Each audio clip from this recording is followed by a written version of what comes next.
option if I can't draw my gun or if I'm unarmed. So the way I do my classes, I never want to take anything away from you. I just want to supplement what you already have. If you don't have anything, I'll give you some ideas. But the way I look at it, good information does not displace other good information. It only supplements to it. So if you stop a draw and you've been boxing your entire life, I would never say don't hit this guy in the face, because you're probably pretty good at hitting the guy in the face.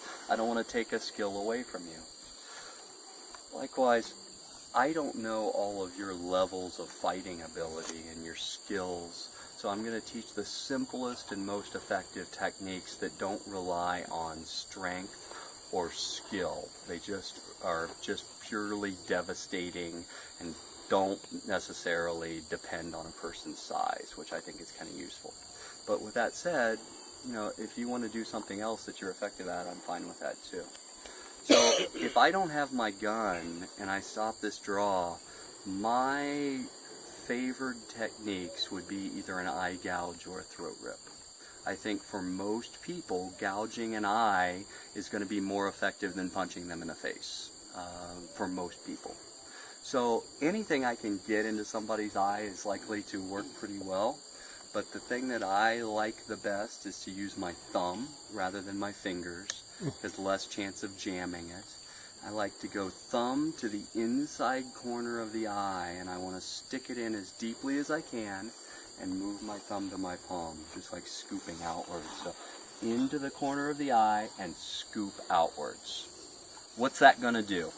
Hurt. It's going to hurt. Hurt. Take away your vision. It's going to hurt. It's going to interfere with the vision. Okay? You may pop the eye out. Okay? The eyeball itself is pretty durable, but the muscles holding it in the socket aren't. Not super likely. Don't go into this thinking I'm going to pluck people's eyeballs out. But it's a possibility. It's a possibility. Kill Bill. The other thing that people don't understand about this is when you get deep enough, you're hitting the optic nerve. And the optic nerve triggers uncontrollable vomiting, nausea.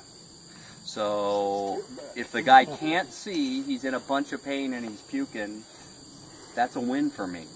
Okay? It'd certainly give me a chance to either disengage or take his gun away from him. So I like that eye gouge. I can do it in the night, it doesn't matter. I can hit him in the side of the head and let my thumb feel the way in. Eye gouge, scoop it out. Other thing that I like is a throat rip. I want you each to feel your trachea and just pinch it. We aren't pinching this way with the technique, but I want you to pinch a little bit. I just want you to move it side to side. Move your trachea side to side. Realize it's got about an inch of play, and if you go beyond an inch, it starts hurting. Okay? We want to laterally displace that trachea. Okay, so I'm not thinking about crushing the trachea, I'm thinking about ripping it sideways and dislocating it. What's going to happen there, essentially, you have disconnected the mouth from the lungs, and they aren't going to be able to breathe. They aren't going to be able to get air into their lungs. The other thing with that is if you do this violently enough, you have some very major blood vessels running through there. There's a chance that you'll tear one of those blood vessels, and they'll bleed to death internally. They'll bleed out right there without you even penetrating anything. So, really useful technique. Best way to do it, take your hand like this, high up under the jaw, curl your thumb around the trachea, and you're going to take your thumb to your palm, so you're going to rip sideways. So, from here, curl it around, rip sideways. Okay? The curling around is important, because what is their natural reaction when you grab their throat? Pull back. Pull back. Pull back. Okay? And if I have it like this, he pulls back, I lose it. But if I catch it, I still have the trachea even if he pulls back. Okay? So it's a violent move that way. Now, I teach both of them often because when one is available, the other is not, either the eyes or the throat. So sometimes if we're fighting and he tucks his chin down in tight, I may not be able to get the throat. But in that chin tuck position, I've got the eyes. Okay? Sometimes really tall guy, I may not be able to reach his eyes, but there's the throat.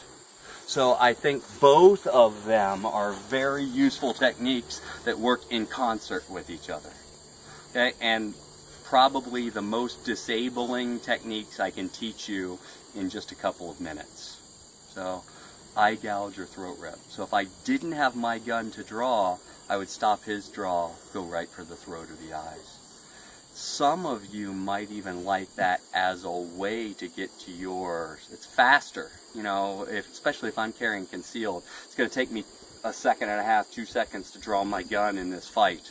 How long does it take me to get my thumb into his eyes? Really quick. So I might use that as a distraction to buy me some more time to get my gun. So you can use it in addition to your guns as well. So what I would like for you to do, same drill we were just working, stop the draw, but instead of drawing your gun, I want you to do a simulated eye gouge or throat rip. Okay? Now here's what I want you to do. I want you to do it 5 times, but I want you to do it on 5 different people. So you're going to change partners after each repetition.